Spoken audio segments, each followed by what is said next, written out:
मेरे हिसाब से है कि टैक्सेशन में कोई बहुत ज़्यादा टिंकरिंग ना हो, मतलब लोगों के हाथ में पैसा ज़्यादा आना चाहिए, उनके हाथ से पैसा जाना नहीं चाहिए। Eventually it's all about consumption. और नॉर्मली जब भी हम यूनियन बजट में जाते हैं, मार्केट का एक डर होता है कैपिटल गेंस टैक्स को लेकर। ये इंटरिम बजट है तो मुझे लगता नहीं इसमें कोई बहुत ज़्यादा डर होगा।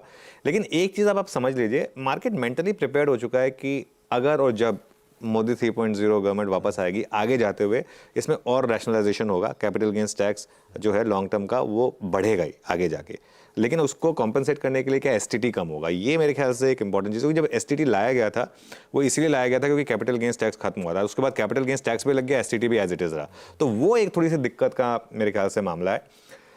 फिस्कल डेफिसिट, आई थिंक वो दूसरा सबसे इंपॉर्टेंट इशू है, क्योंकि गवर्नमेंट काफ़ी फिक्स रही है, काफ़ी टेम्पटेशन रही गवर्नमेंट के पास कि पेट्रोल डीजल के प्राइसेस कम किए जाएं। जब क्रूड प्राइस इतने नीचे आए थे फिर भी उन्होंने उस पर एक्ट नहीं किया।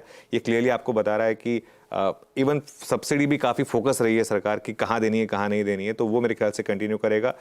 कैपेक्स लास्ट ईयर की सबसे बड़ी हाईलाइट थी, कैपेक्स 33% इंक्रीमेंट था। इस साल इकोनॉमिक्स एक्सपेक्ट कर रहे हैं क्योंकि बेस बढ़ा है तो शायद 10% के करीब ही आए। और फाइनली मुझे लग रहा है कि डिसइन्वेस्टमेंट एक तरीके से अच्छा रहा कि डिसइन्वेस्टमेंट ज़्यादा हुआ नहीं, क्योंकि वरना फिर ये हो जाता है कि आपने बहुत सस्ते में बेच दिया। अब सारे के सारे स्टॉक्स री रेट हो चुके हैं और काफ़ी स्टॉक्स अब प्राइवेट सेक्टर की वैल्यूएशन पर आ चुके हैं। तो मेरे ख्याल से क्योंकि ये बहुत बड़ी री रेटिंग चालू, अब कभी ना कभी तो आपको वो बेचना होगा। मेरे ख्याल से ये सबसे अच्छा टाइम होगा ये अनाउंस करने के लिए कि अब हम कुछ सीरियस डाइवेस्टमेंट पर आने वाले हैं। ये मेरे हिसाब से 4 इंपॉर्टेंट चीज़ें।